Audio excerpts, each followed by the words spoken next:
feel the blood creeping up from the heathens. Got will, got fight, got pride, got reason. If they wanna go eat, then you know I'm gon' feed them. If you're coming for me, hope you're ready for a demon. I got eyes in the back of my head, I'm seeing. Take me for granted and you know I'm leaving. I'ma take what's mine with the webs I'm weaving. I could take this crowd from seeing to believing. Got a taste for blood and my tongue keeps bleeding. From the words I spit, so sharp, so freezing, so cold. Behold, frostbite they feeling. I could tear you apart or I could go heal them. Don't believe in fate, don't believe in ceilings. I just need a taste and my mind starts feeling. I don't pace myself, I grind on kneeling. Got lust for change, I just love the feeling.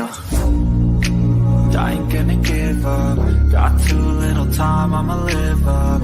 Head down, push forward through the tough times. Cause anything worth doing is a tough climb.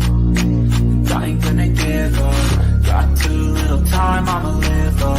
Head down, push forward through the tough times. Cause anything worth doing is a tough climb. Cause I'ma live life for the fight, yeah, I'm here to get it. I got drive, got sight, always have a vision. I go by at night, I be in my feelings. I'ma be fine, need time, and I'll still be winning. I live life for the fight, yeah, I'm here to get it. I got drive, got sight, always have a vision. I go by at night, I be in my feelings. I'ma be fine, need time, and I'll still be winning. I can feel the blood creeping up from the heathens. Got will, got fight, got pride, got reason. If they wanna go eat, then you know I'm gon' feed them. If you're coming for me, hope you're ready for a demon. I can feel the blood creeping up from the heathens. Got will, got fight, got pride, got reason. If they wanna go eat, then you know I'm gon' feed them. If you're coming for me, hope you're ready for a demon.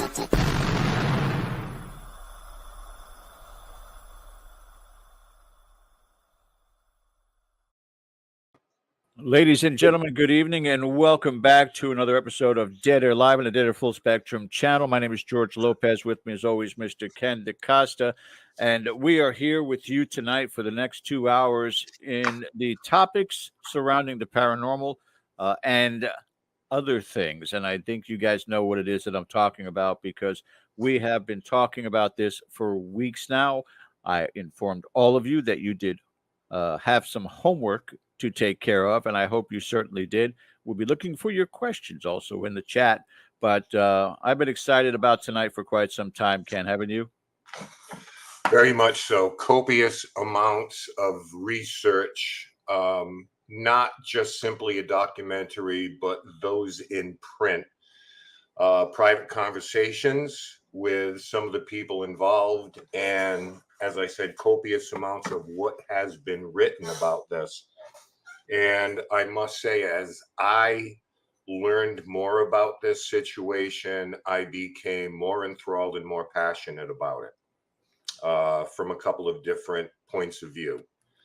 Obviously, the paranormal aspect of it, but then the personal aspect of it as well. So I am eager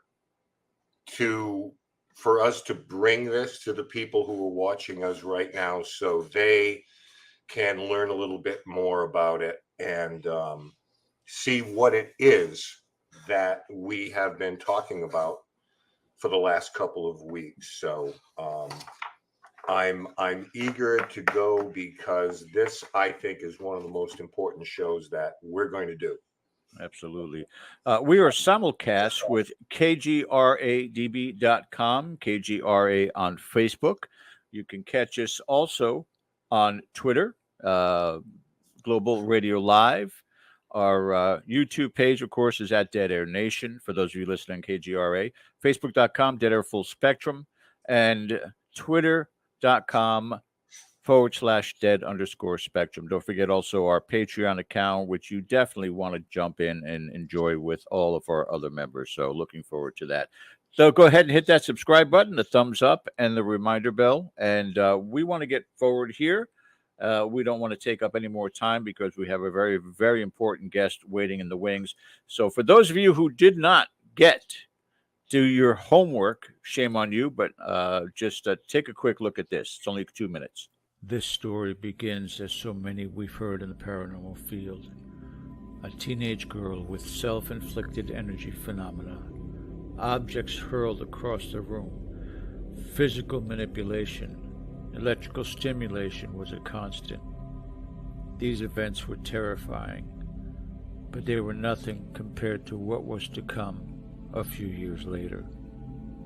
What appeared to be benign events leading to the death of her small 3-year-old daughter became a life sentence for a mother the police charged with murder of her child, despite having an airtight alibi at the time.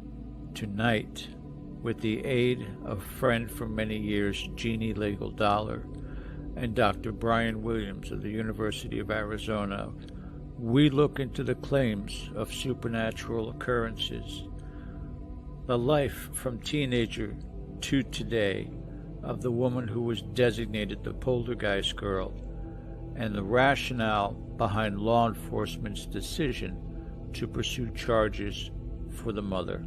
Finally, we could not be more honored and excited to be able to speak directly with the woman in the center of this tumultuous and sad story.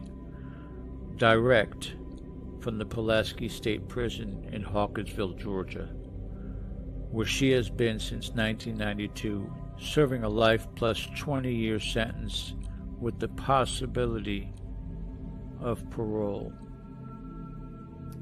Please join us tonight in welcoming all of our very special guests as we share in this story.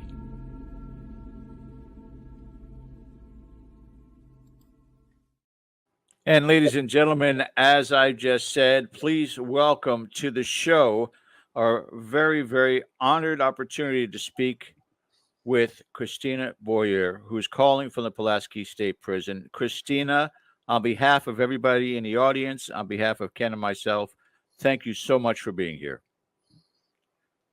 Thank you for having me. I appreciate calling. No, please. Dr. Bryan Williams is in the green room. We'll be bringing him on just shortly. Jeannie will be joining us shortly. But I wanted Ken to get started with this as we talked to you before the show, chronologically where we wanted to go with this. So, Ken, I'll turn it to you, sir. All right. So, again, Christina, bear with me. Copious notes here. Now, at the age of 14, something rather peculiar and to you alarming happened to you. The ability, it seemed, to move physical objects. And curtain shares around the kitchen table. In moments where you became upset, this seemed to amplify. It wasn't understood by your adoptive parents, the Resch's, at that point in time. So I just want to take you back a little bit, first of all, to give everybody some background in what was going on with you as a 14-year-old girl and how it became such a sensation and led to some questions that Dr. William Roll, very, very well known, became involved in your case. So the floor is yours, Tina. At the time that all of this began and took place and became really out of control, I would say, because things always happened in the home. It just didn't become that noticeable and that out of control until I was 14. The things that were going on in the home at that time, things became really bad between my adoptive parents and I, really stressful at home. We were not getting along. I was being taught at home, so I never got to leave the home. I never left the house except to go to Girl Scouts or to go to church. If I got in trouble, then those 2 times were taken from me to leave the house. So I was just like kept in the house all of the time, and it's just a pressure cooker. One of the other adopted children that they adopted, the next one up from me, had been molesting me, and that was a problem. And I had been trying to get them to listen to me about that, and I was not believed. So there was just a lot going on, and everything just came to a head, I guess. So, Yeah. So, I mean, so let's address something. Obviously, you had photographers and it became a media sensation. Unsolved Mysteries did an episode on you, and you, rightly or wrongly, were given the name, as you know, everybody gets a nickname, the Poltergeist Girl at that time. It seems to right. me, and tell me if I'm off base, the idea of RSPK, or recurring spontaneous psychokinesis, was a term coined by Dr. Roll, which suggests that this wasn't something necessarily you could do on command. It became a byproduct of your emotions at the time. But That's what, yes, that's what Dr. Rowe believes. yeah, and when we get Bryan and Jeannie on, we'll kind of pursue some other angles to this. But one thing I wanted to address is an instance where you had, I think it was from the Columbus Dispatch, if I'm correct, and everybody stood around in the house waiting for you to do something. And at that point, you were caught on camera knocking over a lamp.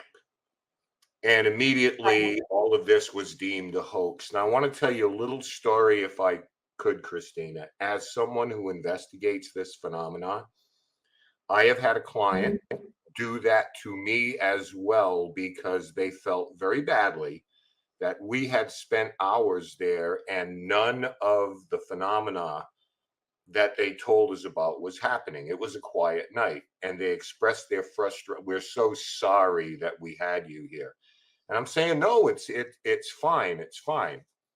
So we saw someone on camera, the husband, doing something, to create. Now, I wish he wouldn't have done it. But my attitude was, I sensed their frustration and I forgave it all. It was okay to me. Was that kind of your mindset the same way? Like, I need to give these people something, or I need to make them go away? Tell us a little bit about that. I just wanted everybody to go away. I wanted to eat and I wanted to leave, because my mom kept telling me that I was supposed to go spend the night at somebody's house. And my mom kept telling me that as soon as something happened, then I could eat and then I could leave and go spend the night at somebody's house. Mm-hmm. That was it. So as soon as something happened, I could leave. So we've been waiting and waiting and waiting and waiting. And it's like, okay, fine. And so that was that. And as soon as that happened, then I got to eat, and then she packed me off, and that was the end of it. Right.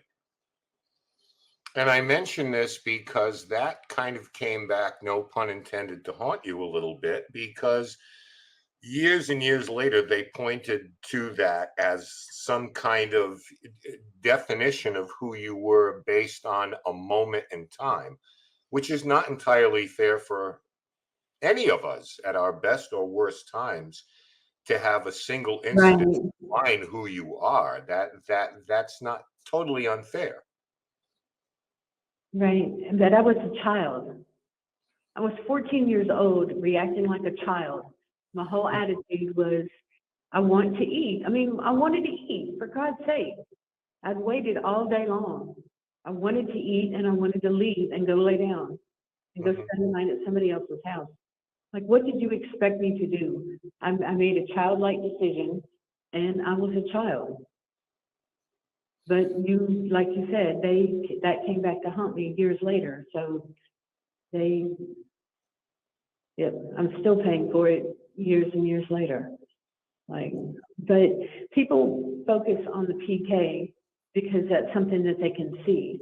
But there are so many other aspects to things that people can't see, like the energy that you can feel from people, like the negative energy that you feel off of people, or positive energy that you can feel from people, or, trying to help somebody that's in pain.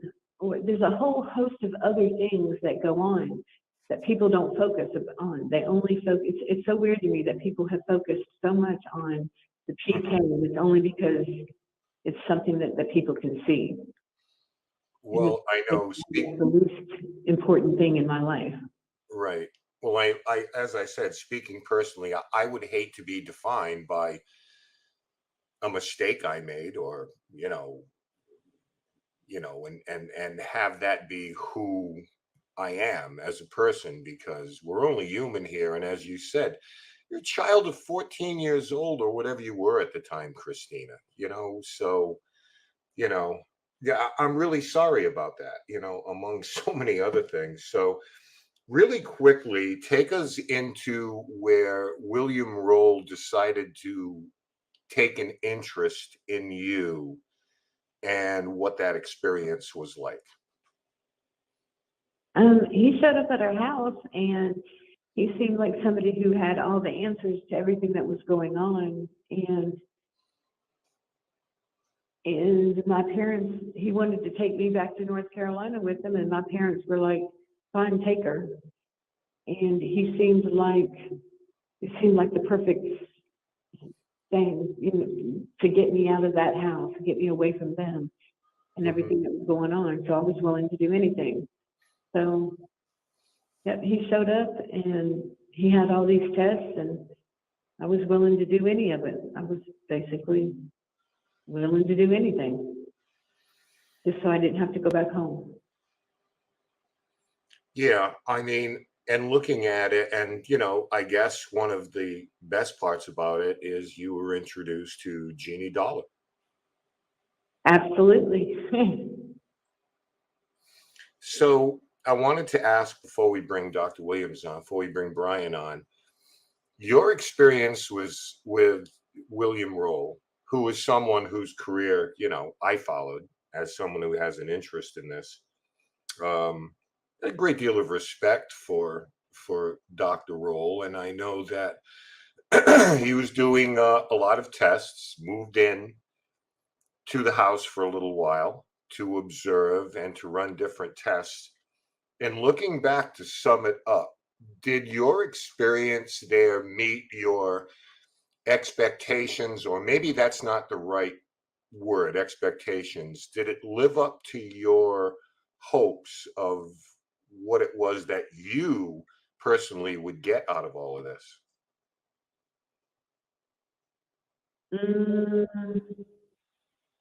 Maybe at the time it did. Looking back, probably not. No. I guess it's one of those things, if you had to do it all over again with the benefit of, hindsight as a wonderful thing, would you have undergone that type of thing again? Or is it something you look back on and now and just say, hey, it was what it was? Well, I look back and say it was what it was. It's not like I really have a choice about whether or not I could go through it again. One of those things that's kind of worked the way it was, but and it was what it was, but I wish it could have played out differently. Yeah. Well, one of the things is that you were put in a position where you were asked to do these things on demand. And that, to me, seems to run contrary to how they happened in the first place, because it was all about emotional state. It wasn't necessarily about, move this or do that or whatever it is. Or am I kind of off base there? Were you able to do these things upon request? Well, that was the idea. The idea is because it was not an on-demand thing, part of what Jeannie did would be to try to take me back to those times that were so turbulent and terrible, to get those feelings and emotions to the top again, to basically start that up. Okay. Now, if I could, I would like to bring in Bryan Williams here, George, if I could, with a couple of questions for Dr. Williams. Hello. Thank you so much for joining us tonight, Bryan. We appreciate it. Thank you for having me. A question that has been, it's two parts, and maybe this is something that Jeannie can join us on. But here's a basic question. In someone who does research and investigate this thing, is there a theory of what type of force or energy comes from a human being to manipulate, let's say, an electromagnetic field and overcome inertia and gravity in, an otherwise, object at rest, an inanimate object? Is there some kind of lead that we have on what is it within us that manipulates that to overcome inertia and gravity for an object that is not in motion? I mean, this is ninth grade science here, but do you have some thoughts on that? Well, currently, that's one of the things that parapsychologists are still trying to work out, a very interesting question. The best guess at this point is it has something to do with the term psychokinesis, as you mentioned, in the term recurrent spontaneous psychokinesis, coined by William Earle and J. Gaither Pratt. The term psychokinesis kind of refers to the purported interaction between mind and matter that parapsychologists are still trying to study. And at this point, we still don't have a whole lot of understanding of what that may entail. You mentioned energy. We don't know at this point whether it really involves some type of energy exchange or if it's informational, that it might be kind of bit related. But that's a whole nother matter. But all we currently know at this point is that based on experimental studies done in the laboratory with quite a number of individuals like Christina, we do find a deviation from chance in random systems that have been affected when people have tried to mentally influence them with their mind. There is a change in the random behavior of those systems that seems to follow their intended influence. So there is statistical evidence for that kind of thing, but in terms of the underlying process or mechanism, we still are unclear exactly as to what that is. So the most we can say at this point is that the current theoretical idea is somehow related to psychokinesis, but beyond that, we currently don't have some detailed answers as of yet. Mm-hmm. Okay, I appreciate that, because this is something that, I think we've been wondering about for this particular phenomena for a very, very long time. The anomalous nature of it is one thing, but, quick question before we bring Jeannie on, Tina. Was there ever, when these type of things happen, was there anything physiologically or psychologically that you felt at that point where you were kind of like, oops, something moved, what's going on there? Was it just an emotional thing, or did it manifest itself in kind of like a physical way to you, your feelings, your senses?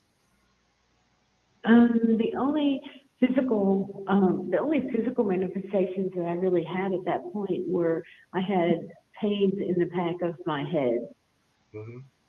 I had sharp pains that I get in the back of my head. Okay. But that was a common denominator then, that was fairly consistent when these things would happen. Yes, it still is, yes.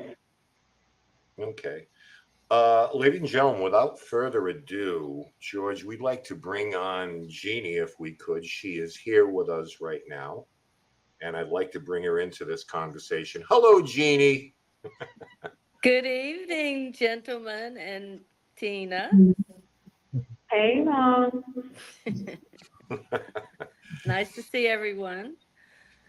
Hi, Bryan, Dr. Williams. Hi, Jeannie.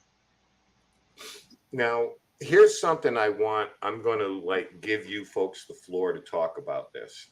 Just a basic question. Now, my understanding, Tina, is that there was kind of a lineage here involved where you had mother, grandmother, I believe, Jeannie, jump in and just say, you're off base, but that they were also capable of these things. And in my experience, I have not heard of a genetic kind of connection with these things. We hear about it all the time, theorizing that psychic ability maybe skips a generation, grandmother to granddaughter, but this is something that was a little bit different for me in hearing. So when did you learn of this, Tina, where there was something going on as far as perhaps genetically with this? Actually, as far as my birth family goes, Michelle told me, my birth sister told me that my birth mother practiced Wiccan, and she was like a black Wiccan, and that she actually had things that moved around the house. She did all kinds of things that scared the children, and my sister was like very afraid of her. And that her mother also, I can't remember, Jeannie might have to tell you that, that her mother also did stuff, but that she was not afraid of her grandmother. Their grandmother was not evil. Michelle also told me that my mother, Michelle, and myself, all three of us were the three that were born with coals over our face. So yeah, but it seems to me that this was something they could do upon demand. So I want to get out of the way a little bit, because Jeannie and Bryan, I was really fascinated to hear this, and it's nothing I've run into before as far as genetics with this. I'm curious to hear your thoughts. So, the floor is yours on that particular facet of this. Well, I didn't know about the family, the genetics until, like Tina said, she found her biological sister. A half sister, they have the same mother. And that was a few years ago. And she is the one who has reported the ways that their mother would use it, and then also the more playful ways that her grandmother would use it, which were more like making the teacup or coffee cup move across the table like a parlor game or something. It would sound like that, the way her biological sister would describe her memory of her grandmother. Whereas when her mother did things, they were when she was angry and she wanted to frighten them, and they would be things like pictures would fall off the wall and the glass would break, so that would be very startling. Other than that, it was news to me also that it literally seemed to run in Christina's family. Yeah, absolutely. Bryan, do you have any thoughts on that? Is this something you've encountered before, or was this sort of a new type of variation on this? Yeah, it's semi-new, actually, in terms of actually coming across more cases of it. Thanks to Jeannie, I actually learned about the family or potential lineage aspect that's involved in Christina's case. So thank you, Jeannie, about telling me about that. I did not know that before this either. Oh, but, okay. But there are other cases that I've come across too that seem to suggest a kind of potential genetic component, that it runs in families. One study that I know of that's actually initially looked at that has been a study by Sherry Cohen, who was at the University of Edinburgh back in the 1990s. And she was studying the Scottish phenomenon of second sight, which is the Scottish term for extrasensory perception, or ESP. She was trying to trace the lineage of ESP among certain families who reported second sight, and she saw certain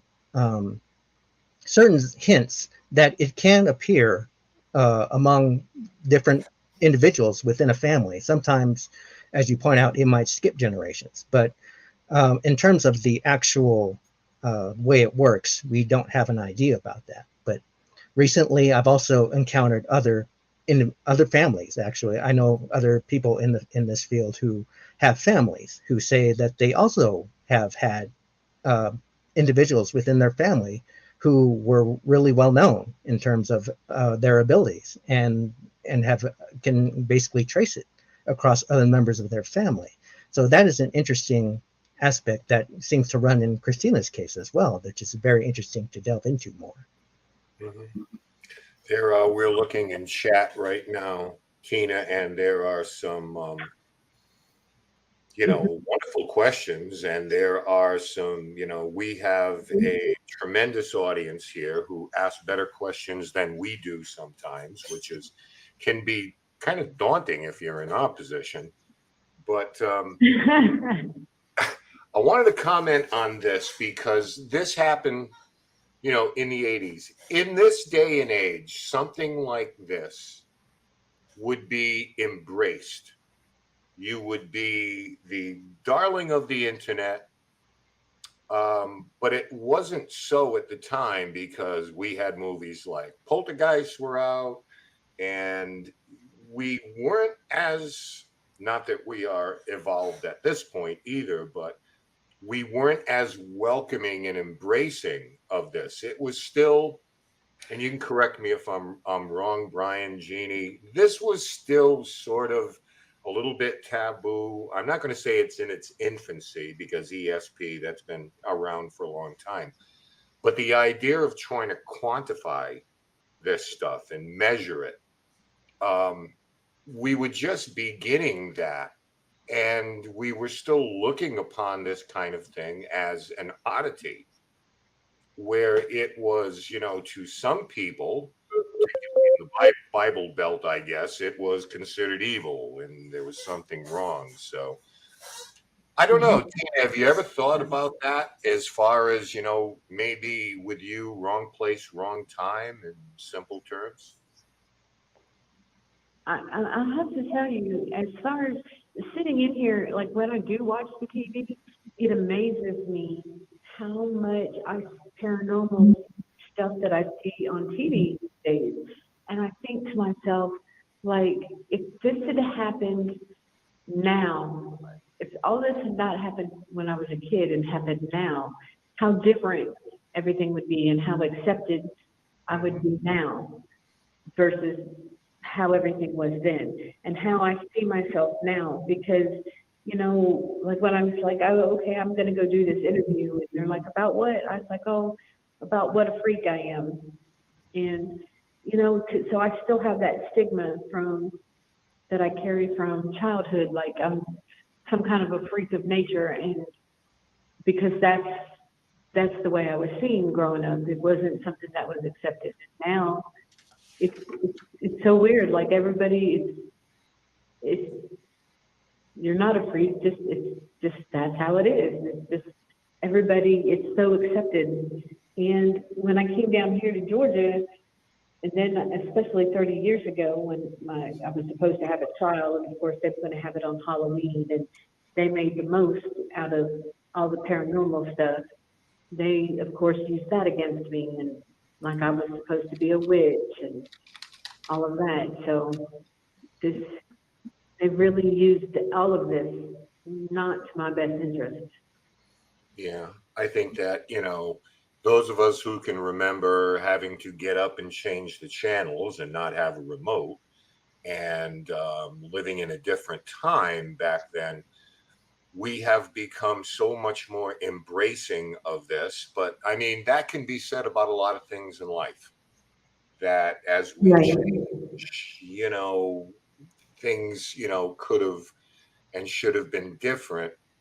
But my problem, before I bring George back in here, because I don't want to monopolize all the time here, at least there is a growing consensus for you, making a case for you in this day and age as we start to embrace and understand this a little bit more, this whole phenomena, although there are myriad of questions that we still have that we're seeking answers to. That's the journey that Bryan and Jeannie, and to some degree yourself, are still on. Yeah. But I guess the I thing don't that comes, yeah, go ahead, Christina. Oh, I'm sorry. I don't think it's a journey we're always going to be on, because I think, we're always going to, and we're always going to be, and people like us are always going to be on a journey trying to explore the mind and all of the things that the mind is capable of. Because, I mean, it's so much capable of so much more. And I'm really not that different from anybody else. It's just for some reason, my mind has found a way to tap into something. I'm really not that different from anybody else. Absolutely, and that is the case most of the time. But as we move on here, I'm hoping that we can bring this message to the public, and we will definitely talk about how we can help in a physical sense. But I thank you for your time, everybody. I'll be back in a little while. I'm going to turn you over to George's capable hands right now, so we'll see you soon. All right. Thank you, Ken. Before we continue any further, also for all three of our guests, if there is a need for a break, and that includes you, Christina, if you need to step away, don't be shy to let us know. As long as you're able to call back, that's all we're concerned about, is your comfortability. So please keep us informed if you need to step away. We can always take a break at the top of the hour, but it's all to your convenience. Okay, hon? Okay, yes, sir. All right. Something that I was brought to the attention of in the last week or so, particularly with Jeannie, we've had pretty extensive conversations, and it was a surprise to me to find out, Christina, that this was not a case of what we would still consider poltergeist activity, and perhaps Bryan could chime in on this also, where we were always taught, programmed in the field that poltergeist activity was something that would happen only in the teenage years, predominantly in females, and then as they would grow into adulthood, as soon as they would go through a certain change in their body, getting mature, that it would eventually dissipate. That's not the case with you, from what Jeannie was telling me. To this day, you still have activity happening. Yes, and we're going through menopause now, so yeah. Is there was there anything significant or something that you see consistently going on right now that, again, even where you're at in the prison, it's raising eyebrows around you? Right now, not so much. It's because it's not violent like it was before. It's more playful and little things. The people around me are they know they know what the deal is. So when I'm in the room and sitting on my bed and the water comes on by itself, or the toilet flushes by itself, or things fall out of my locker, things like that, people just be like, okay, you got problems? Anything you want to talk about? You got issues? What's going on? So, I'm like, fine. Things are fine. Nothing's wrong. They just try to make a joke of it and just go on. It's nothing like it used to be. And Jeannie, you've defined it as during times of stress, certain things that would create this, even to today. That's what Christina has reported to me, that it's when it happens. Mm-hmm. And Dr. Williams, the question for you, what is it then, if it's not poltergeist activity or the lessons that we have been taught over these many years, that it stops when it comes into the maturity level of that individual? this has gone consistently on throughout her entire life, what would this be categorized in? Would it just be a definitive PK activity? Well, no, I don't think so. I think we can still label it as poltergeist activity. What we have to change is the kind of the knowledge or the stereotype we have about this kind of phenomenon. Okay. This ties into a study that I've been doing recently with my colleague and mentor, Dr. Jerry Saltzman of the University of Massachusetts in Dartmouth. And he and I have been reevaluating a lot of the cases that have been reported of poltergeist phenomena that Dr. Roll actually looked at back in 1977. And we've updated his database and we reevaluated the numbers to see what else we can learn from it. And we find that some of the features of the stereotype that we have about poltergeist agents possibly need to be reconsidered based on this. One of the things is, yes, a lot of poltergeist agents do tend to be in the adolescent range, but it is not invariable. We can have adult agents. It's just not very common, but we do find them occasionally in cases. They make up roughly about 1/5 of the database that we currently have. So it's a small amount, but it's still considerable. So it's not impossible to find an adult agent. And also, they don't necessarily have to be female either. There are a considerable number of male agents as well. Our recent reevaluation of the database suggests that there are still a fair number of females over males, but it's not a statistically significant difference anymore. So it is possible to have males as well. And so the other thing too is that we have to be careful about the assumptions underlying possible some of the underlying psychological conditions as well. The traditional stereotype is that it has to do with repressed hostility. But we generally find that it can actually involve many other types of psychological conditions that can produce emotional turmoil or be related to it. And they don't necessarily have to be negative either. They can be positive as well. But it can be other conditions such as bereavement, or some people are moving, or they have health conditions and things like that. So there are a range of conditions that we find that could possibly contribute to this. And that's where our understanding is starting to broaden a little bit. And we're starting to get additional findings that hopefully will shed some better light and help us to define this kind of phenomenon better. And nobody actually fits into that whole category than Christina and the ordeal she had to go through. Not only the abuse and some of the terrible things from an aspect of being a foster child, dealing with that household, but then having to move around, as you said, and then the tragedy happening with her daughter Amber, and then the incarceration. She never had a break from this. From stress. Well, yes, for that matter, her life has been very stressful and still is. Now, to me, that still, she, as far as I know, and Brian, correct me if you know of more. I think her case is the only case in which there was really never an abatement. The activity has been ongoing since, except for the period between when it was first discovered in Columbus at her home in March of '84 or spring of '84, and then when it was through hypnosis was reactivated, so to speak, for the experiments.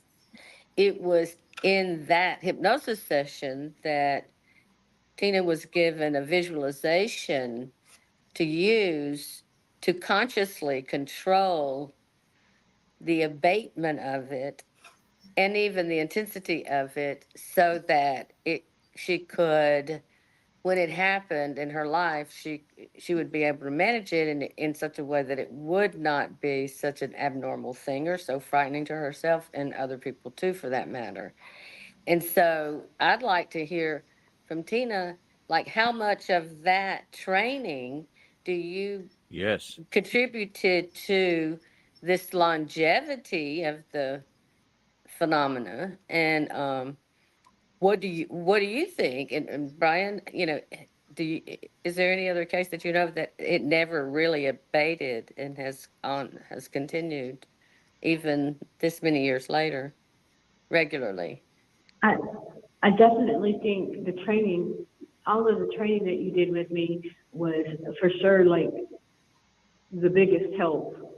For one, like when things get started or we get started, the training to keep things calm, to keep things, under control, to not let things get out of control or let my emotions get out of control. That's been the biggest help, and not just the PK, but in a lot of other things too in my life. But I think as far as the longevity, I have no idea what has allowed it to continue on as long as it has.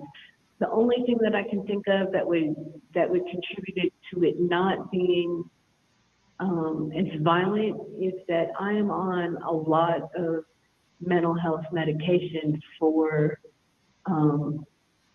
suicidal ideations and depression.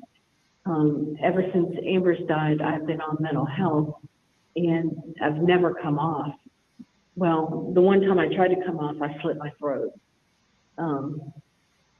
So I tried to kill myself. So I have not come off mental health since then. I'm on like the highest dose of Effexor that you can take, and I'm on Prozac as well. So I take both of those for depression and suicidal ideation. So those two things keep my emotions pretty well evened out. But after a while, my levels go crazy, and I start to get depressed again, and they have to up those levels. But so. And meanwhile, you're working towards your bachelor's degree. Yes, I have just a few semesters left, and I'll have a bachelor's in communications. That is an amazing, amazing accomplishment considering everything else going on around you. The part that I want Dr. Williams to answer Jeannie's question also, but I want to know whether or not there are disciplines that have been introduced to you, perhaps in their meditation, things of that sort, that will help you keep things subsided and maybe even help you with any of those detrimental thoughts to harming yourself. Yes.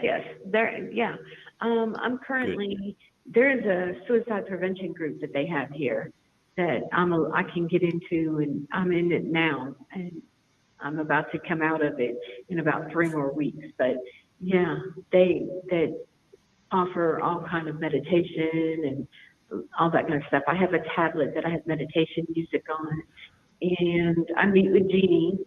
I have a video visit with Jeannie once a week, and I meet with a psychologist here every other week too. So I have a lot of things going on to keep me treading water. Dr. Williams, your response to Jeannie's question? Well, in the studies that we've done, it seems that we don't have a really good answer in terms of the longevity, because we see also there a range of different times for which we see how long the cases last. Speaking from the data that I've analyzed, they've lasted from anywhere as short to as 15 minutes all the way up to 5 years. And that's the longest that I've seen. In terms of being persistent, I haven't seen too many cases like that. Sometimes the phenomena, when they have lasted, say, for example, like 5 years, it's only been off and on. It hasn't been continual or persistent. And so that's where Christina's case is a little bit unique. And it's also very unique in terms of Jeannie's activity as well, because she makes the history books as well in terms of being the only researcher who has actually successfully reactivated an RSBK or poltergeist case through hypnosis. And nobody's ever done that before. So wow. I think that should be noted as well. And so I give you praise for that, Jeannie. That is a very notable aspect of this case. Jeannie, no risk in doing the hypnosis, especially if it's an area that has never really ventured into this. As you being a pioneer in this, were there concerns? Um, no, I At a girl. my training and education in psychology, in humanistic psychology in particular, included also studying parapsychology.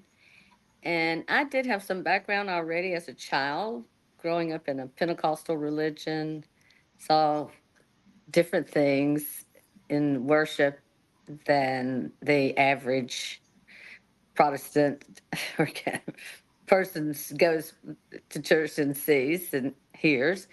But nothing, we didn't handle snakes or anything like that. But, there would be faith healings that were remarkable in the changing physical changes that would occur when people were prayed for, and also other, the speaking in tongues and the interpretations of those things, which always occurred when there was a collective quietness in the congregation, and it was always done in a feeling, an ambiance of this reverence, of this hush, which was always interpreted as the Holy Spirit, falling on the congregation, and it would be a hush to it. And then someone would begin to speak in a language nobody understood. And then when that person finished, somebody else would speak as if they were interpreting it. And it was always understood as if was, uh, interpretation was a channeling from the Holy Spirit or from God. And so I grew up with this belief system that you do communicate with something that you cannot see, that it is Yes. truly a felt experience, that it does and is felt not just emotionally, but physically as well. And then when I studied hypnosis, the premise for the success of hypnosis is that anything you have ever experienced is in your psyche, conscious or not. And therefore, hypnosis then is just really a vehicle that allows the person who is the skilled practitioner, and there are very specific techniques that you do need to be careful with anyone that you're Sure. using hypnosis with. Now my cat's scratching on my table. Sorry, It's it's not okay. an earthquake, but it would. I didn't think that it was any more something that I need to be any more careful about than I would anyone, because the psyche is not like the heart where you can do EKG or you know, a CT scan and see all the little parts and see everything working. It's a big mystery still to all of us Yes. in every field that has anything to do with it to this day. Freud and Jung, they tried to analyze it and break it down like it was a part of the body, like any other system, and that there are principles of the psyche, and that there's the consciousness and the subconscious and the unconscious, and then Jung, he just went crazy with the whole elaboration and all that, and the archetypes, and those are real, and we see these things all to this day. The archetype of someone who plays the role in the community, that of the person who has that connection with the other world, with whatever deity that group um, reaches out to, in this experience that seems to be completely universal. Sure.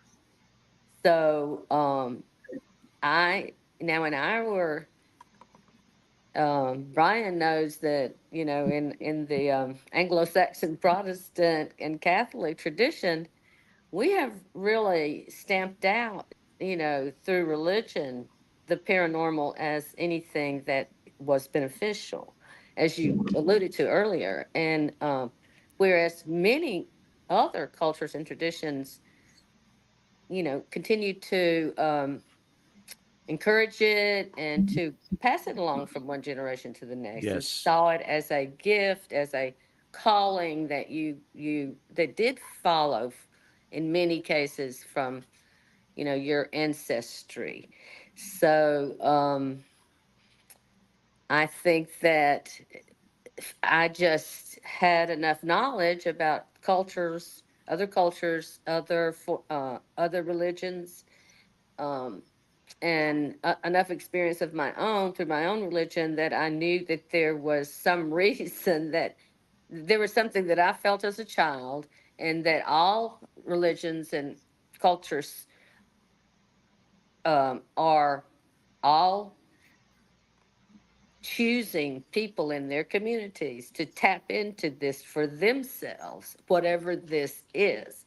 So I wasn't afraid of that. The only fear I had would have been, just like anybody else, the psyche's fragile. We don't know much about it as far as moving around in it.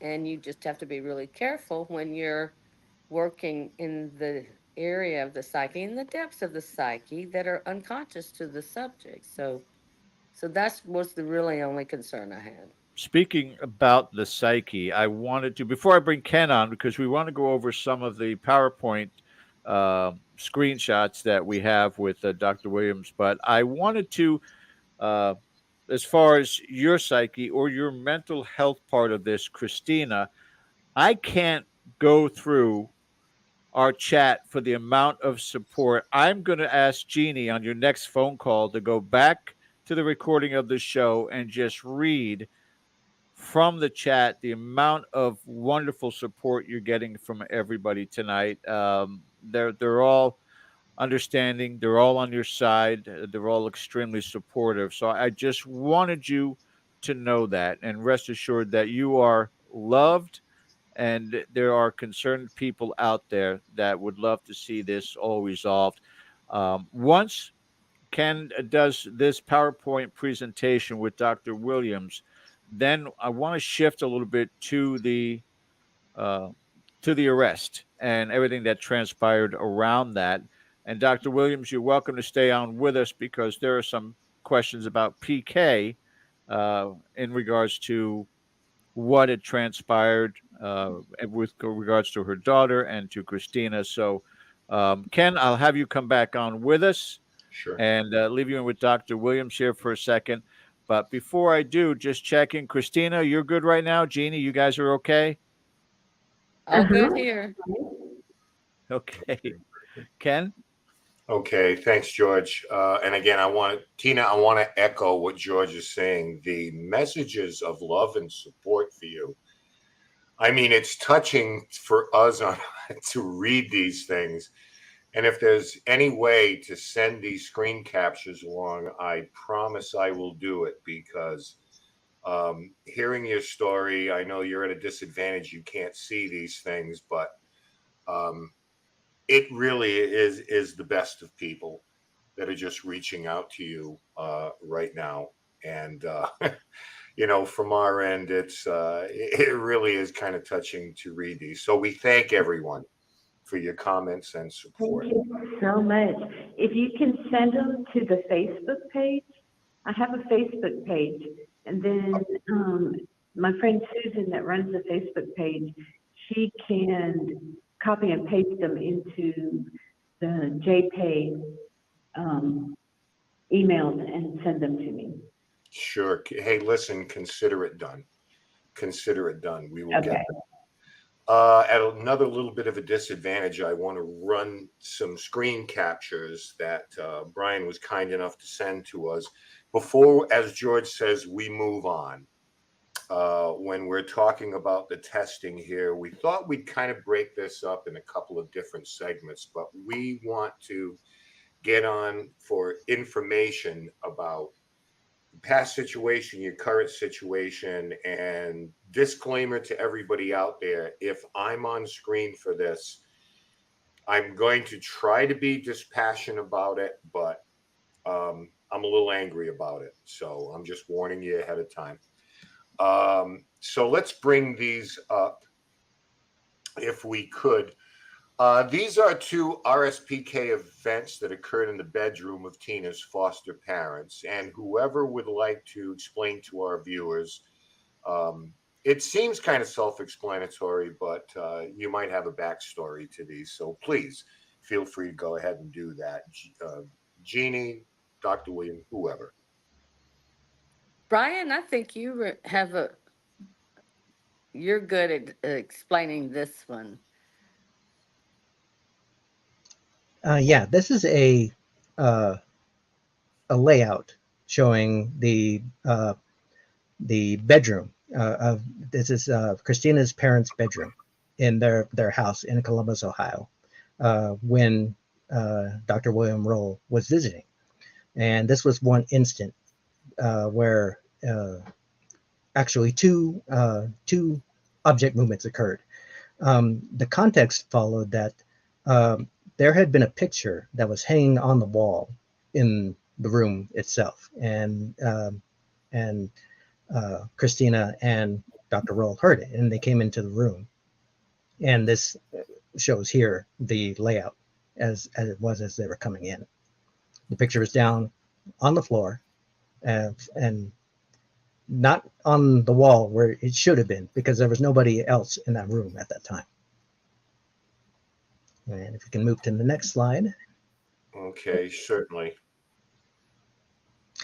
And so this was, as I recall, this is Christina's foster mother's best picture. And Christina was worried that her foster mother would have been very angry with her that it had fallen. So Dr. Roll and Christina made an attempt to put it back up. Dr. Roll had his tape recorder in his hand that he always carried around in order to make notes as things were happening.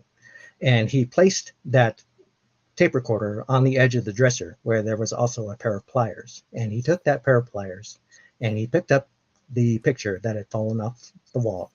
And he took the nail that the picture was hanging on, and he used the pliers to be a makeshift hammer. And he nailed that nail back into the wall. And it was this photograph shows a recreation of the situation at the time. You can see the tape recorder sitting on the edge of the dresser while Dr. Roll and Christina were at the wall as Dr. Roll nailed the nail back into the wall. And Christina was, as shown here, she was right next to Dr. Roll in his view, and her hands were visible to him. And as they were doing that, the tape recorder that had been sitting on the dresser suddenly flew off and flew about roughly 8 feet from the dresser, and it landed on the floor. Okay, next slide. And so Dr. Roll put down the pliers in his hand, and he and Christina went across the room to check the tape recorder. And in doing so, Dr. Roll had made sure that Christina was in front of him so that he could be sure that she didn't pick up anything as she was heading across the room. And so as they were standing near the doorway and Dr. Roll was crouching and checking his tape recorder, the pliers were sitting on the edge of the dresser where the tape recorder had been. And as Dr. Roll was checking the tape recorder, the pliers themselves in the same place moved in the opposite direction. They flew across the room and struck the headboard of the bed on the other side of the room, which was about 6 feet away. And they landed right in the corner there where you can see it inside the red circle. And so nobody was in the corner or anything like that at the time. So that was a very interesting instance, because we saw, again, to emphasize that Christina was crossing the room and Dr. Roll had her in his view in front of him to be sure that she didn't grab the pliers and throw them as they were crossing the room. Christina, really quick before we get on with the next slide, do you remember, can you take us back to your frame of mind while all this is happening? Because there doesn't appear to be a stressful situation. What do you recall about this? At that time, when I recall, I was just like, okay, here goes something else, here goes something else. And Bill is just going from one thing to the next. It was really kind of comical, really, to watch him go from one thing. He was very excited. He was very excited about the activity that was going on. And so we would just document one thing and go and document another. And I wasn't really afraid of anything at the time. Mm-hmm. So it's just kind of watching everything that's going on. Okay, question here for me. This is appropriate if nothing. Whose pliers were they? No, I believe they belonged to my father. Okay, and they flew across the room. Okay, that may mean nothing. So, all right, moving on. The next slide, and of course, this is the famous picture of you sitting in a chair with the phone. Columbus Dispatch, March 4th, 1984.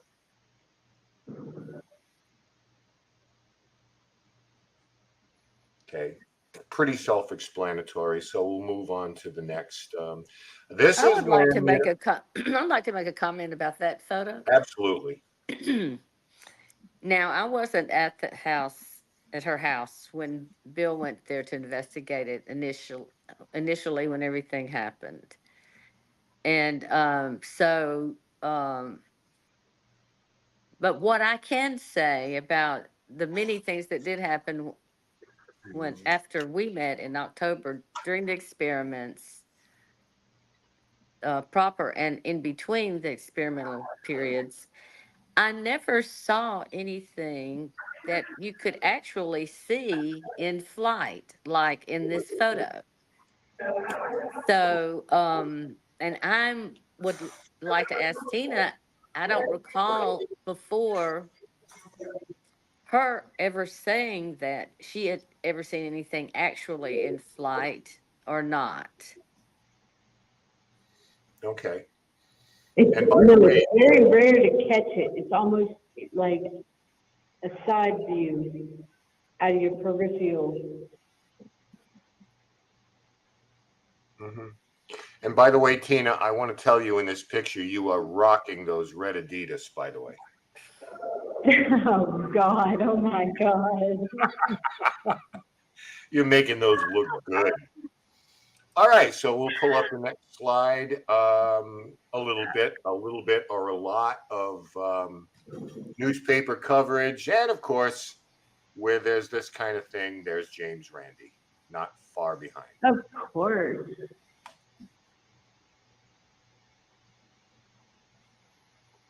So Tina, you can speak more to James Randi coming to the house and all that. Oh, my God. My parents were so fucking angry. Oh, I'm sorry about my language. Excuse me.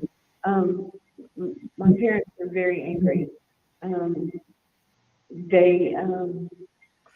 Joan was, all she kept saying is, you're not going to make this a circus. This is not going to turn into a magic show and some kind of a circus and get out of here and leave. And it was like some big old showdown between Bill Roll and James Randi out there on the lawn. And it was crazy. So what was the showdown about? That I've had my whole life. What was the showdown about, Tina? I guess him and Bill Roll have been nemesis, forever. And whatever Bill Roll has been investigating or studying, of course, James Randi has been debunked. So I was the next thing that James Randi was going to sink his claws into. So this big old check. If we would just let him in the house, he would show him something. He would give us this big old check. And I was like, okay. But my mom wasn't going for that. Mm-hmm. Well, as you know, somebody, we were showing this, but reading the fine print, as they say, with a check, ostensibly a check for $10,000 to allow him to come in and just tear this apart.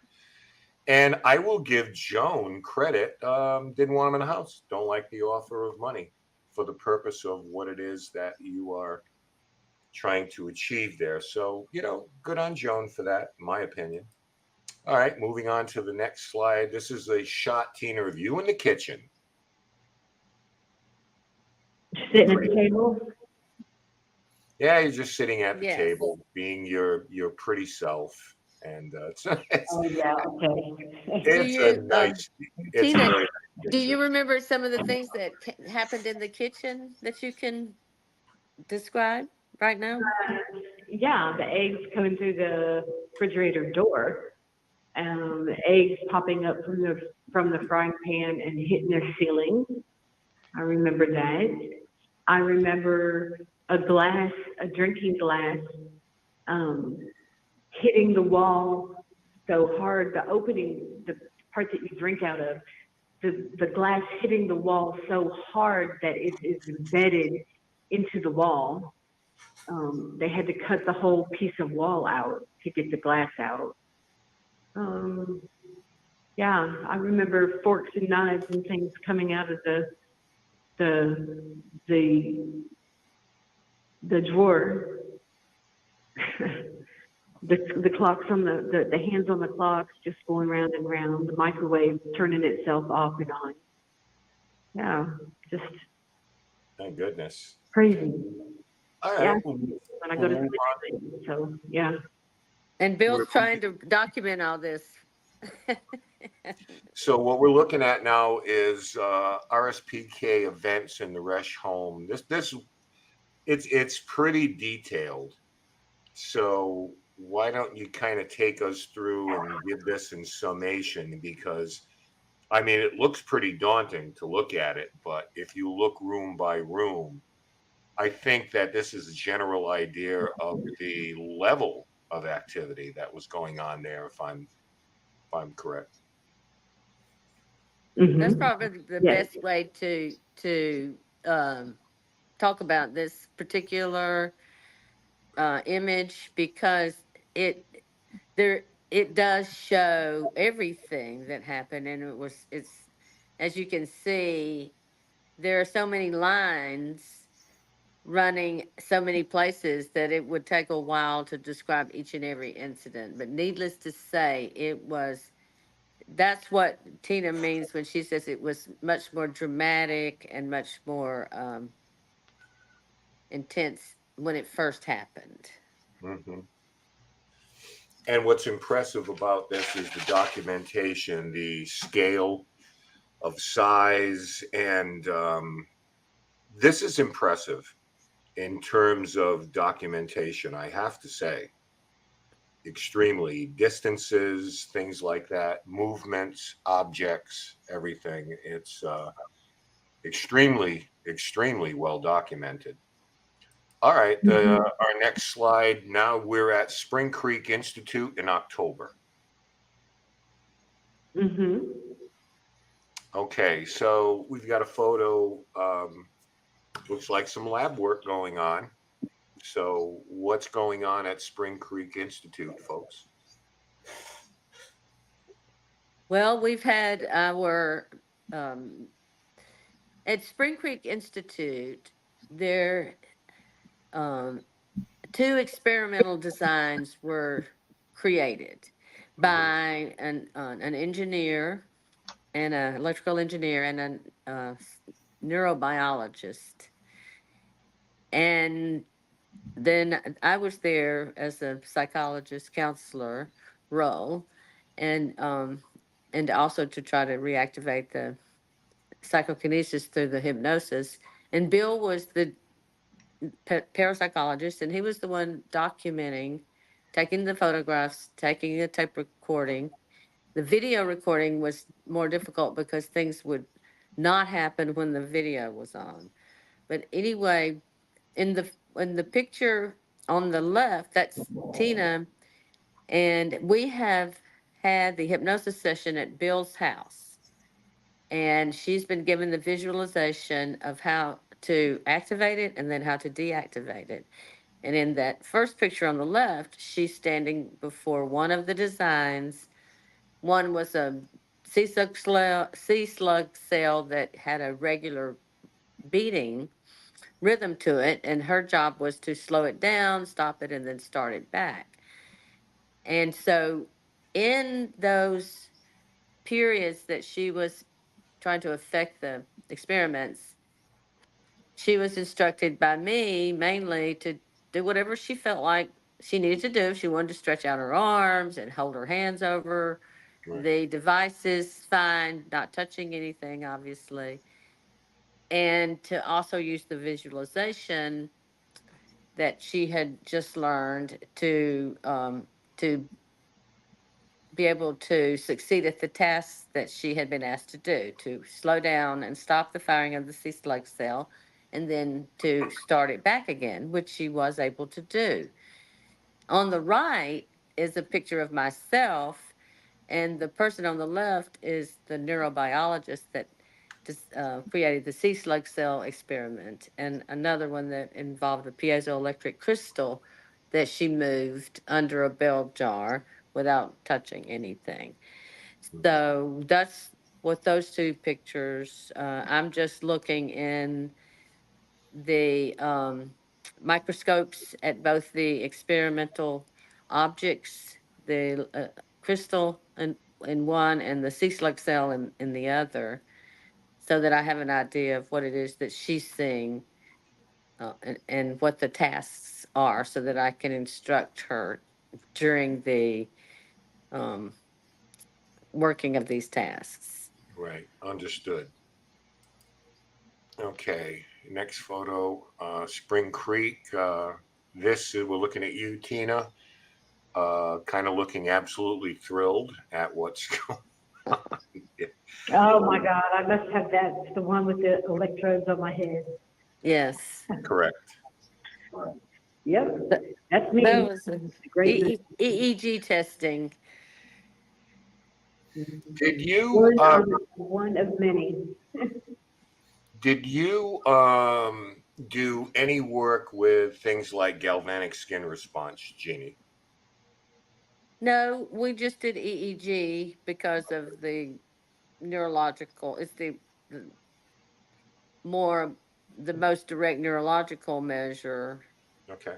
and galvanic skin response has more to do with, like if your skin temperature, you get wet because you're anxious or whatever. We were Right. wanting to know more about, well, did her brain activity that we could measure with an EEG, which is not very much, not very reliable way of measuring brain activity, but the best we have. So we wanted to see if there was any difference during the experiments or just in general compared to the typical person. And then I think there was maybe an MRI done. Tina, did you have an MRI of your brain done ever? Yeah, I've had so many MRIs, it's not even funny. Yeah, OSU was the first one to do an MRI. But there was nothing Right. really significant, if I recall, right? Nothing significant was noted. My brainstem is crooked. Your brain stem, you said?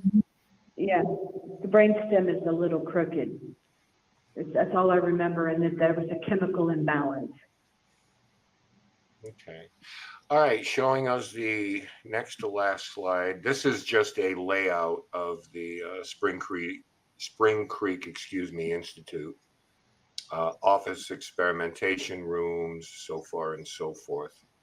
Give you an idea of the layout of the place. And finally, our last slide, a photo of yourself, Tina, and your little girl. I guess this is at Spring Creek. You and Amber, and another photo taken No, outside. this is some years later. Tina was only 15 at Spring Creek. Okay. By this time, she was 20 and had Amber. Okay. All right. So, And then that's Bill Roll and his wife and Tina and Bill's holding Amber, and that's after Tina had moved with Amber to Georgia from Ohio, and that was in what 1990 or 91, something like that. 91, yeah. That 91. must be at Fairfield Plantation. Yeah, at the country club in front Yeah, of that's it. on Thanksgiving. She died at that following Easter, so that's at Thanksgiving before she died. mhm. Okay, so before we move on into what we need to talk about here, a quick question for the parapsychologist. Is there something today, and I mean, it does us no good to jump in the time machine here, but are there things in the field today that you use that you wish you had back then? Mm, I mean, I don't know. taking into consideration that sometimes less is more, correct?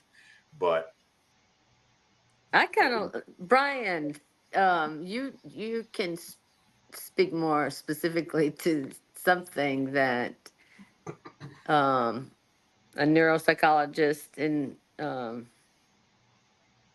Canada, but I can't. And it's something that shows, and maybe it's MRI activity, but it shows a better, it's a much more detailed image of the brain during paranormal activity and at baseline when there is no paranormal activity. And there are some differences in the brain. Is that right? That, as far as you know, Brian? Yeah, when we've studied psychokinesis or mind over matter, there have been a number of studies that parapsychologists have done that have involved brainwave uh, activity, monitoring brainwave activity through EEG. And one of the things that is interesting is that it seems that mind over matter tends to actually mirror ESP in a certain way, in the sense that oftentimes they may involve really slow wave, uh, low frequency brainwaves, usually about in the alpha or beta range, somewhere within that area. That's one interesting thing we find, one interesting parallel we find between ESP and mind over matter. And so that's one of the hints that we have. We don't find it too widely. We have to be a little cautious about it in terms of generalization, because not too many studies of like that kind have been done, and also with people who have been fairly adept at it. So it's a very tentative finding at this point. But it is an interesting thing that we can follow up on in terms of doing future studies. This is one thing we might put further to the test, using more formal and specified hypotheses to see if it really holds for a larger number of people who seem to have mind over matter ability. But then we get back to this t- historically was that, well, it doesn't happen often, and it maybe happens once and does not continue for very long. And so then your subject is not someone that you have that is able to do anything to study for very long. And so that is a big problem right there. Although one thing we might be able to do, even if the phenomena actually do if they start to decline or cease, one thing that still might be a little bit offer us a little bit of information from the brain viewpoint is to continue to study people who have reported this to see if there's any differences in their brain structure. That might offer us some hints in terms of what kind of things might be in some way related, if at all, to this phenomenon. So even though they may not be able to exhibit it at a certain time, maybe further study of their brain might also offer us something to see if we can compare their brain activity and the brain structure to those of ordinary people to see if there's anything unique or different about them, even at the microscopic level, at the level of nerve cells. That would be an interesting finding as well. The only hard part about it is that in the case of poltergeist activity, it's very, very rare. And so the opportunities that we've had to study this with individuals who are adept at it has been very, very limited. That's one unique thing, again, about Christina's case as well, is this is one of the few instances that we've been able to have to do that. And this is probably the most extensive of the ones that I know where we've been able to do that. And so what Jeannie and all of the other members of the of Spring Creek were able to do is very significant in that regard. And so I find this to be a very important study. Well, one of the things we want to move on to here is Tina's current situation. How did we get here? And I just want to open this quickly by saying, Tina, you were married at the age of 16 in a couple of abusive relationships. And then you became pregnant with your little girl, Amber. And some of this abuse continued through those relationships.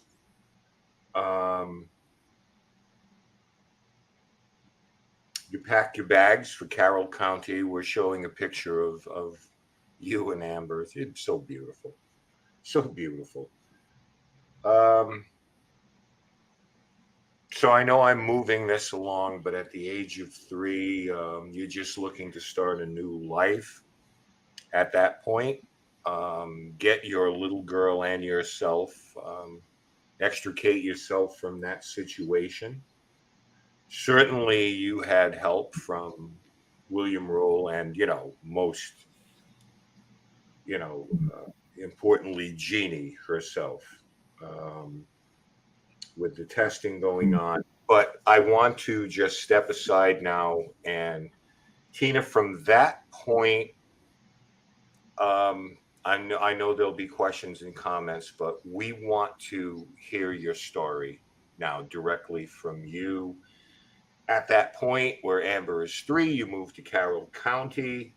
We've talked about the relationships and extricating yourself from those. So please just tell us leading up to how we got here. Well, I moved down here, like I said, running some abusive relationships, and I started dating. I was dating a guy named David. He had a daughter named Ashley, the exact same age as me, as my daughter, Amber. And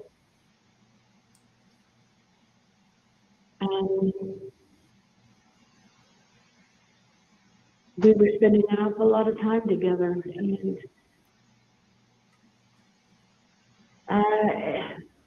when I would go to conferences with Jeannie to talk at conferences, or go to Jeannie's house and work on, Jeannie and I were working on our first book together.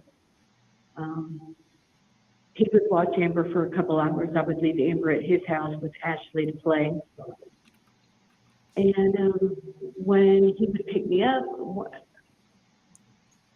Amber had a bump on her head, and she told me that she had fell off the sidewalk and bumped her head on the curb.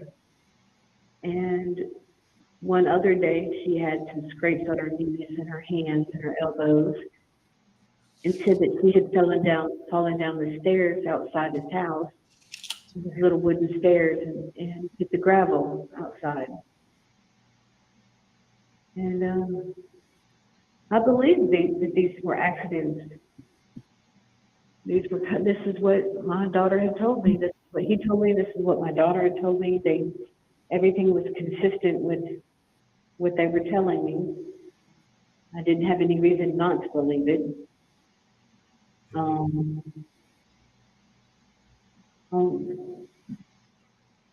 One of the days that I came home, though, on the last day, Amber wasn't breathing. She was dead. When I came home, my daughter had been murdered. She was not breathing. Now, this is unfortunately, you were kind of a newbie in this town and in this county where David was not. Matter of fact, the two main detectives investigating this case knew of David's family. And so the target was the outsider. The target was you. And, I really listened, Tina, very carefully to a lot of the responses. Now, I do understand, again, in this mini series that was created, that editing is everything. And in what I surmised from what I got there, including from the district attorney, Mr. Scandalakis, that this seemed to be more political than anything else. It was about moving Yes. forward, advancing in their career, and being wrong in a case is just not going to be accepted. And you were made an example of, in my opinion, which, by the way, those three words I wanted to bring up to you, in my opinion, was said several times by the detective, several times by the district attorney and assistant district attorney, that they pretty much just went on gut and not facts. And Right. as I talked to Jeannie over the phone about how rambunctious Amber was to begin with, that energy was just through the roof. That a lot of the typical bruises that kids have, she certainly would demonstrate.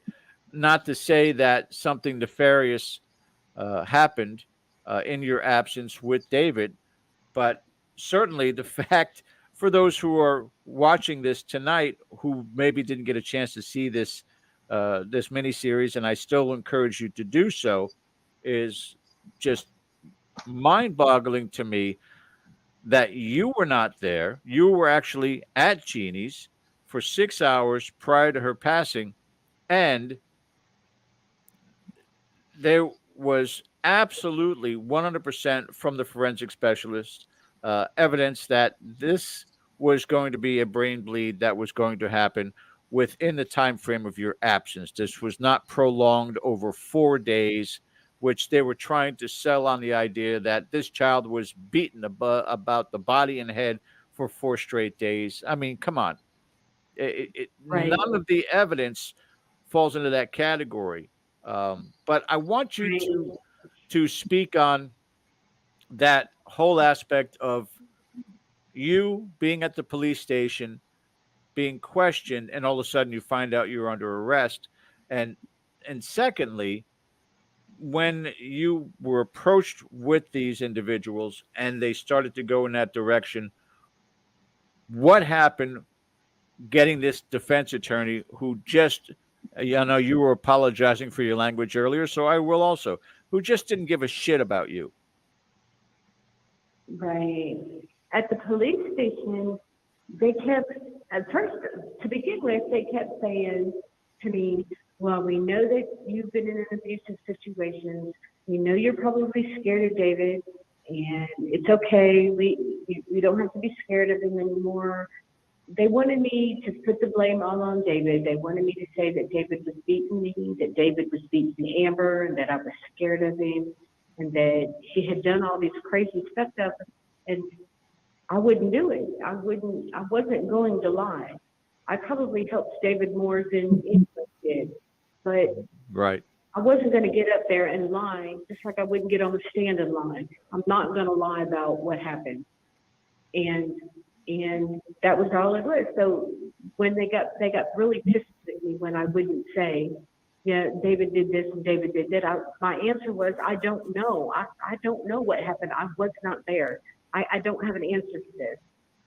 They kept answering me the same questions over and over and over and over again for 11 and a half hours. They asked the same questions. Then they told me at 8 o'clock or so in the morning that they were arresting me for cruelty to children. They came back like an hour later after her autopsy and told me they were adding the charges of murder. Now, as far as Barry goes, you kept telling me that you were going to take me to trial, that I was going to have a trial. Then you come in and say, you can't take me to trial, that no jury in the land is going to look at Amber's autopsy pictures, and that they're going to sit me in the electric chair, and that I'm going to die. So if I don't sign this plea bargain, they're going to sit me in the electric chair and I'm going to die. Is that what I want? And that he can't defend me. No, he was too busy dealing with a multi-million-dollar case at the same time. So you were put on the back burner. And I think they said the total hours of court time or billing hours was 17. Yeah. Yeah. For a murder case. Right. I want to jump in really quick. He worked 18 hours. Yeah.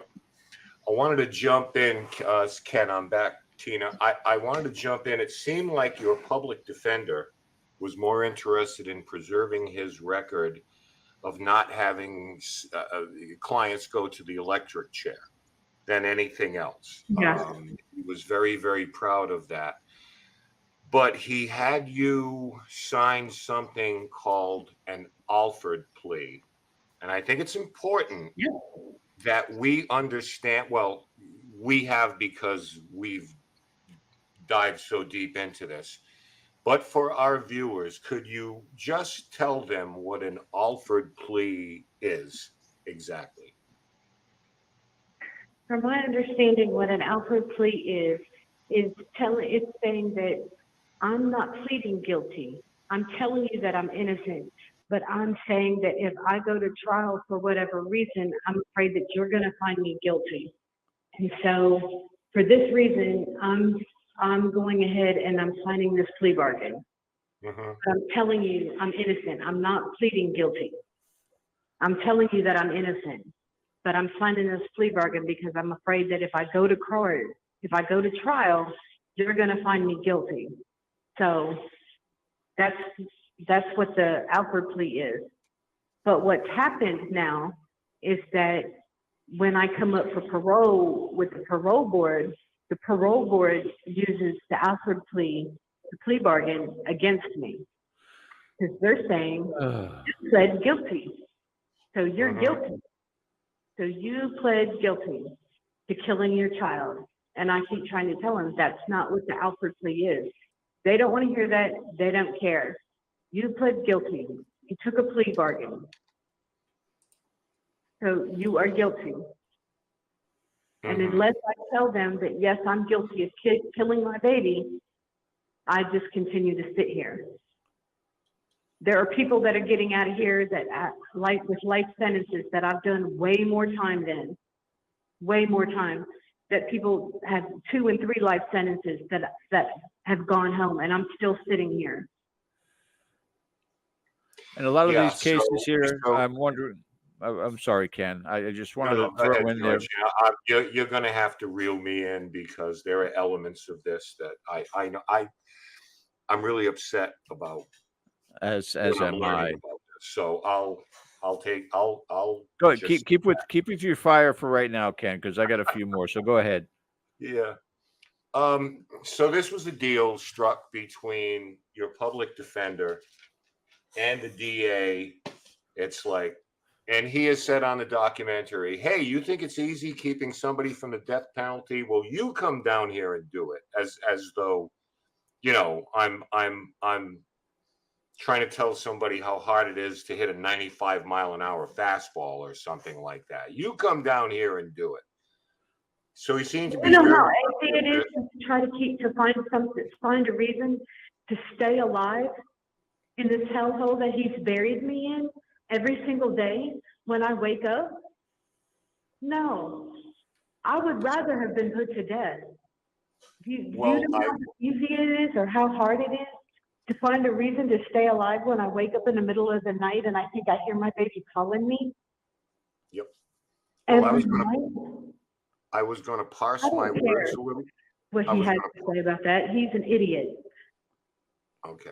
I'm sorry I keep talking over you, but I was going to parse my words with this, but okay, you're saved from the death penalty, and instead you're given like life plus 20 years. That's better. And I'm being sarcastic, of course, but Yeah. I mean, but protect that record. I'm dying. And the investigators, and I don't want to get too far ahead of myself here, George. So we'll get to all of this eventually. So go ahead. Yeah, I just find it just comedic that, and again, Jeannie and I, Christina, have had several discussions about this in depth. I didn't want to go down any avenues during the show that I didn't have to, and she steered me in the right direction. But yes, I have absolutely brought it to her attention, and she has been thinking in the same sense that all of this came down to politics. And right now, the reason why your parole hearings come back with a decline, with a no, is no admission of guilt on their side. Because once you are released, regardless of what the parole is, you have freedom of speech. You can now go out there with whether it's writing a book, going on a show, going on radio, and being able to express everything that transpired with regards to this. So this is a gag order, so to speak, by keeping you behind bars for as long as humanly possible. And I know that, since, and Jeannie was kind enough to present this to me, since the release of this docuseries, you've come before the parole board time and again. But the predominant thing that they seem to want is an absolute admittance from you that you committed this heinous crime and that you show remorse to it. Is anything about what I just said wrong? No, that's correct. And I will, if that's what it takes to get out of here, then I'm going to die here. Can I pose a hypothetical to you? And I think I presented this to Jeannie also. I don't remember what she answered to me. But in this circumstance, and we're just a little bitty podcast, this is not Nightline or 2020. But I'm going to bring this up, and hopefully this is not something that would be a causality for them to deny you again. But if you were to admit to this crime and to express your remorse, would it not then give you the freedom and then the ability to recant that, the ability to say, this is why I did what I did, this is why I said what I said, this is why I signed the Alford plea, and I was hornswoggled. I was absolutely manipulated as a young girl, even though I was legally an adult, but I was manipulated by this system to where I wound up being in prison for life plus 20. Is it worth the, I guess, the deception in front of the parole board to present what they want to hear? It's all of what it is, to be able to gain your freedom once again, or do you want to stick by your laurels? Well, here's the thing, sir. Even if I was to say and tell them everything that they wanted to hear, word for word, there is no guarantee. It's not written in blood or written in stone that they're going to let me out. Right. Just because I say that doesn't mean that they're going to let me out. There's nothing to say that they won't come back right after I say that and say, well, so you've been lying all these years. So why have you been lying all of these years? So are you telling the truth now or are you telling the truth then? Which is it? Oh, okay. So it is predominantly a Q&A session with them, because it seems as if they don't even really go through a question period with you right now on your parole hearings. They almost come to that judgment. And I'm going to have Jeannie speak on this also, because Jeannie, you were telling me about who's positioned on that parole board right now, and it's quite shocking. Well, the parole board in Georgia has always, and this has been since even 2007, Dr. Roll and Dr. Aarons and myself were able to get a meeting with one of the parole board members. And that was when she was first up for parole after 7 years, and when she was told that would be her parole out date initially. And they denied her. And everybody was pretty upset, and she was suicidal over it because they really, really misled her and all of us about that this was it's going to be 7 years. She'd be released. That was part of her reasoning for accepting the plea. She'd already served nearly 3 years. She would only have to do 4 more, and then she would be released. And so, but then they told us that, well, the way it works with the parole board is that once you're incarcerated and you've been convicted, even if it's you that took the conviction in an offered plea, or you were convicted by a trial, by jury, that is not their job to relitigate your case and decide whether, in fact, the outcome was correct or not. Their job, and the only job they have, is to decide whether they believe you have been rehabilitated, that you are show remorse, and that you will not be a danger to yourself and others upon release. Now, there is, and we've had attorneys even as most recently as the last 2 years ago to try to get to the parole board and present her case, her good standing as an inmate, and not relitigate it, but just say, okay, she's done this many years, and even as of the fact that she's past 30 years now. That's why another attorney was hired to go to the DAs to try to get the DAs to say something to the parole board about she's just simply done her time. Let's just release her because she's done her time. And this attorney said that the parole board does not hear hear anything from anyone, not an attorney, not the DA at the time, no one. They take the cases as they come around every year, the ones they want to review, and they take about a minute, if that, to peruse the file and see what's, I don't even know. It just seems It's so ludicrous. perfunctory that there's no, it's this year, I believe, right, Tina, that they are supposed to now provide a reason for the denial, when all these years past, they Well, didn't have to even give you a reason, but now they do. Is that right? they don't, there's a bill up before the Senate right now. That's what we're hoping for, that, and that's what it hasn't passed yet. The state Senate. Yes, the Yes. state legislature. That's saying that we're asking that for transparency. So you can't just deny me and say, every year they give me a denial and say it's because I haven't done enough time, because for my crime, for the crime that I committed, I haven't done enough time. Well, I've done 32 years. The man who supposedly murdered my child is at home. Why am I still here? Yeah. And unfortunately, though, this state legislature is in the state of Georgia. And we can go political on this, but what's the point of it? Yeah. Christina, we're coming up on 2 hours with you, and I know you only have a limited amount of time.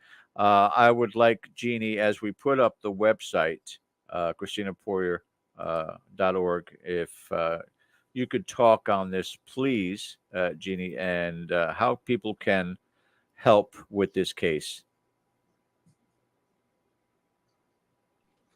Jeannie? Well, actually, I'm not sure how people can help with the case. I mean, if people want to, Tina has a Facebook page, and I think there may be a GoFundMe account. I don't manage that. But, she needs money for her commissary regularly. But as far as writing letters to the parole board, we don't, what Tina can tell you over all these years and my experience and through attorneys is that they don't care about any of that. Mhm.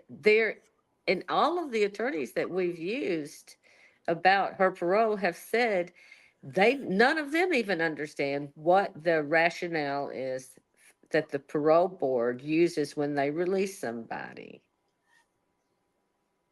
We I are think- keeping up regular, like if people go to the Facebook page and keep up with the Facebook page, we keep regular updates on that. And we keep regular updates on what, like if there's something that people can do, or if there is a petition that people can sign, or if there happens to be somebody that people can call, or something like that, we post it there. Mm-hmm. Something to bear in mind as we wrap this up. Jeannie's biological sister is preparing a room for her. No, Tina's biological sister. Tina, what did I just say? Jeannie? Jeannie. Oh my God. Yeah, okay, yeah. Like I said, my head, I'm angry, I'm upset, I'm disappointed, but Tina's biological sister, thank you, is preparing a room for her when she is released. So there's hope. They're keeping hope. I want you within the sound Always of our hope. voices here to keep that hope alive too, Yes. because this is so wrong. And I have really kind of stood down on this because I have so much more I'd love to say about these people who promise us if we saw the evidence that they had, oh, we'd all change our minds, but they don't seem to want to share it. But they have no problem sharing their opinions in terms of character assassination of Tina, as far as, putting her down, expressing their personal contempt for her, which has nothing to do in a court of law at all.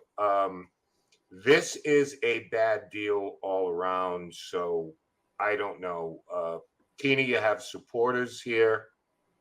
I'll just end with that because I know time is short for you, dear. Yeah. Yes.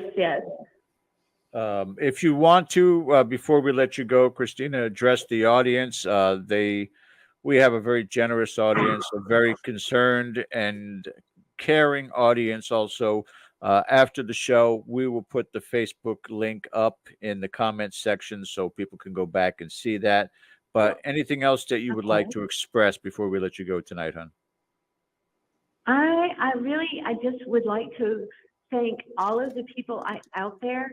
I've never seen the internet, so it came out. I haven't seen it, but I understand from my friends that there are a lot of people out there that are supporting me and that are behind me. And I just really want to say thank you to everybody who is out there and who keeps my daughter's memory alive, and who are thinking of me and praying for me and sending support to me. And I just really, it really means a lot to me to know that I'm not alone in here. So thank you, everybody out there. And then God bless everybody. Thank you so much. Thank you so much as well, darling. And I'll keep in tabs with Jeannie, what's going on with you. And hopefully the next time we talk, you'll be on screen with us, maybe from a beach somewhere. That would be wonderful. I would love to see the beach. Tina, one last thing. We'll make sure that we take care of this for you.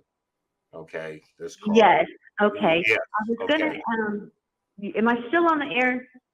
Yes. Oh, okay. Is there a way that I can talk to Jeannie off the air? Okay. Call me after this is over. Just go. Can you call me just like the regular way after this is over? Well, I don't have any. I was just going to ask you to put money on my books because I don't have any money at all for Okay. store or phone or anything. Okay.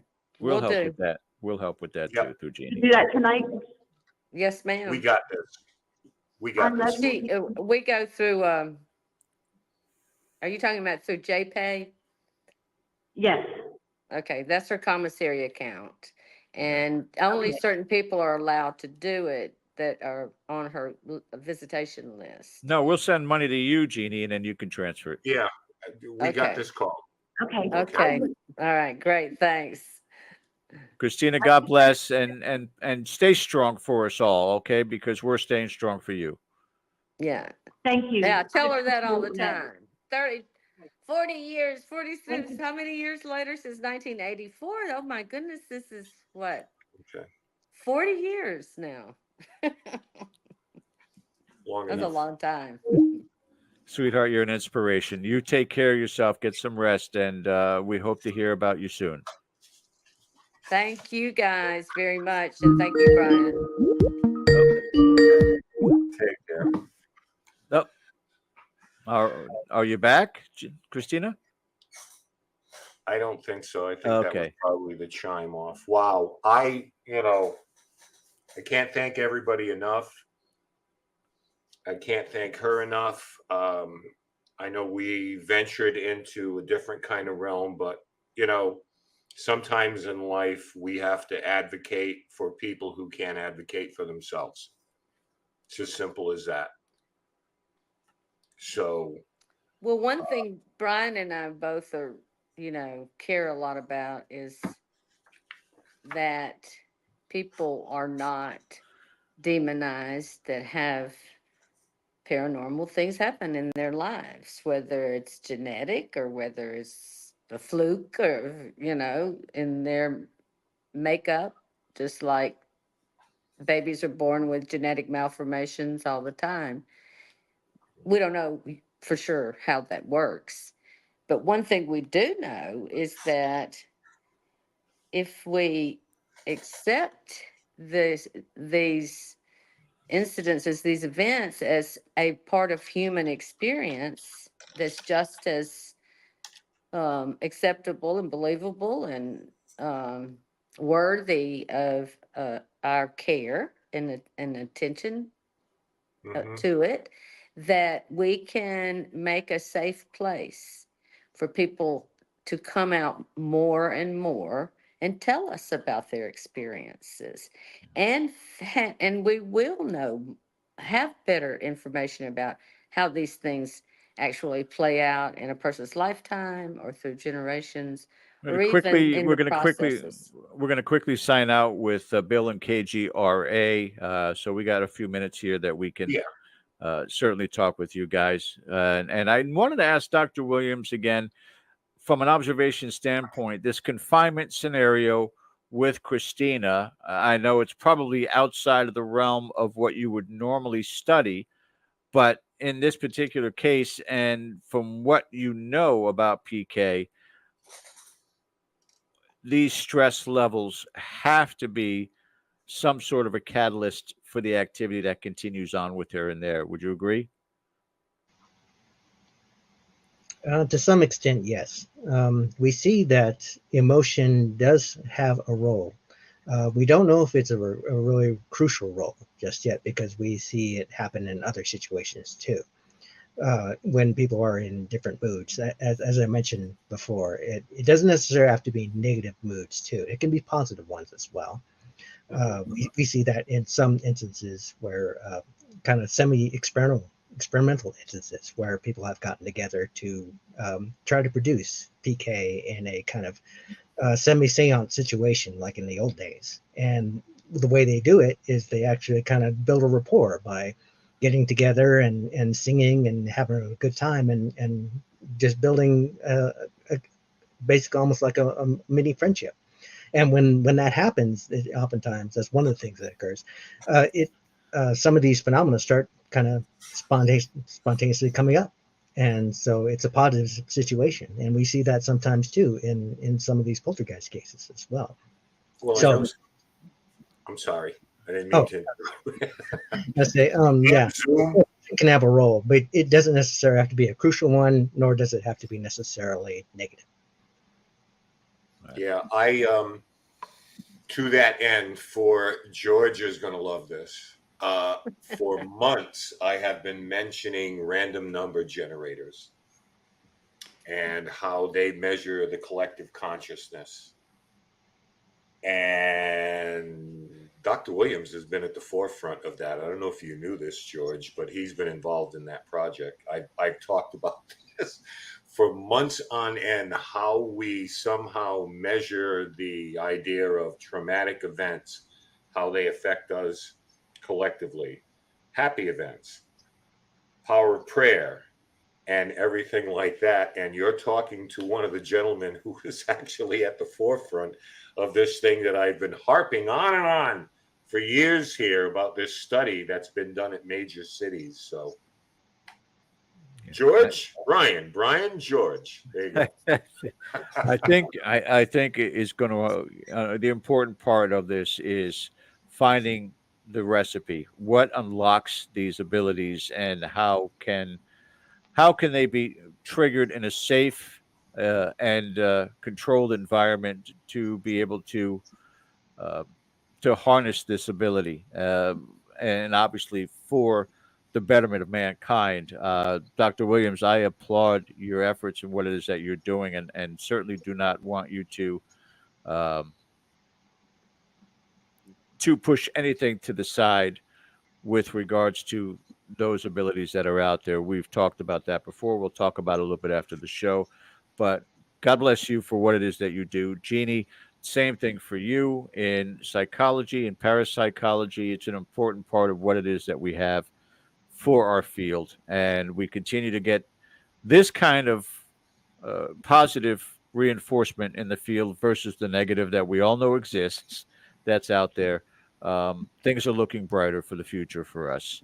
But stay with us, guys. Bryan, Jeannie, don't hang up. We're going to close out the show at this time. Again, I want to thank all of you for your very valuable time and information this evening. And we're going to revisit this again, and hopefully very, very soon with some good news too. But I want to thank you guys for joining us tonight. Our Patreon members will see you in Town Hall tomorrow night. On behalf of Ken DaCosta, my name is George Lopez. Thanks for joining us, guys. We'll see you next time. Again, Jeannie, Bryan, hang in with us. We'll be right back. I see her rolling up, Uber black Cadillac, high heel boots and a sexy body full of tats. Baby's bad, oh baby's hella bad. After her there ain't no coming back. Wanna take a run at that. I think she's feeling me, turn it up a few degrees. My imagination of her body gets the